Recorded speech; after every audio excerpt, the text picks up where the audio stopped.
Nombre chapitre 35.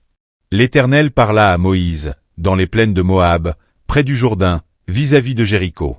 Il dit, ordonne aux enfants d'Israël d'accorder aux Lévites, sur l'héritage qu'ils posséderont, des villes où ils puissent habiter. Vous donnerez aussi aux Lévites une banlieue autour de ces villes. Ils auront les villes pour y habiter, et les banlieues seront pour leur bétail, pour leurs biens et pour tous leurs animaux. Les banlieues des villes que vous donnerez aux Lévites auront, à partir du mur de la ville et au dehors, 1000 coudées tout autour. Vous mesurerez, en dehors de la ville, 2000 coudées pour le côté oriental, 2000 coudées pour le côté méridional, 2000 coudées pour le côté occidental, et 2000 coudées pour le côté septentrional. La ville sera au milieu. Telles seront les banlieues de leur ville. Parmi les villes que vous donnerez aux Lévites, il y aura 6 villes de refuge où pourra s'enfuir le meurtrier, et 42 autres villes. Total des villes que vous donnerez aux Lévites, 48 villes, avec leurs banlieues. Les villes que vous donnerez sur les propriétés des enfants d'Israël seront livrées en plus grand nombre par ceux qui en ont le plus, et en plus petit nombre par ceux qui en ont moins. Chacun donnera de ces villes aux Lévites à proportion de l'héritage qu'il possédera.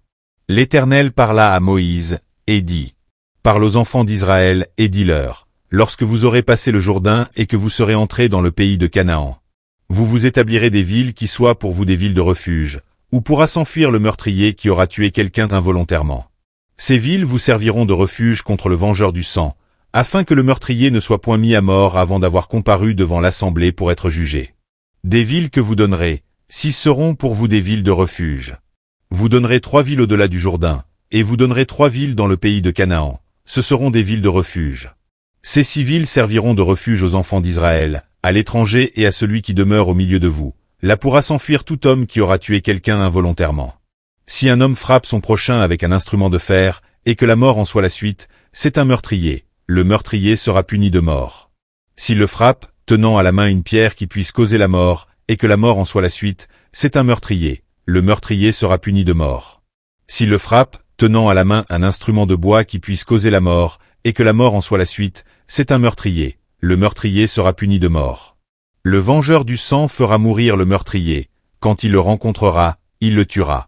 Si un homme pousse son prochain par un mouvement de haine, ou s'il jette quelque chose sur lui avec préméditation, et que la mort en soit la suite, ou s'il le frappe de sa main par inimitié, et que la mort en soit la suite, celui qui a frappé sera puni de mort, c'est un meurtrier. Le vengeur du sang tuera le meurtrier, quand il le rencontrera. Mais si un homme pousse son prochain subitement et non par inimitié, ou s'il jette quelque chose sur lui sans préméditation, ou s'il fait tomber sur lui par mégarde une pierre qui puisse causer la mort, et que la mort en soit la suite, sans qu'il ait de la haine contre lui et qui lui cherche du mal. Voici les lois d'après lesquelles l'Assemblée jugera entre celui qui a frappé et le vengeur du sang. L'Assemblée délivrera le meurtrier de la main du vengeur du sang, et le fera retourner dans la ville de refuge où il s'était enfui. Il y demeurera jusqu'à la mort du souverain sacrificateur qu'on a oint de l'huile sainte. Si le meurtrier sort du territoire de la ville de refuge où il s'est enfui, et si le vengeur du sang le rencontre hors du territoire de la ville de refuge et qu'il tue le meurtrier, il ne sera point coupable de meurtre. Car le meurtrier doit demeurer dans sa ville de refuge jusqu'à la mort du souverain sacrificateur, et après la mort du souverain sacrificateur, il pourra retourner dans sa propriété.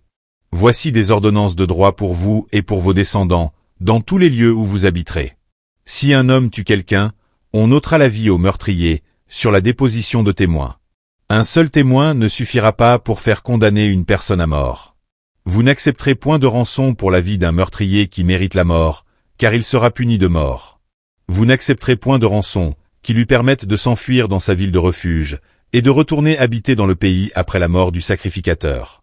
Vous ne souillerez point le pays où vous serez, car le sang souille le pays, et il ne sera fait pour le pays aucune expiation du sang qui sera répandu que par le sang de celui qui l'aura répandu.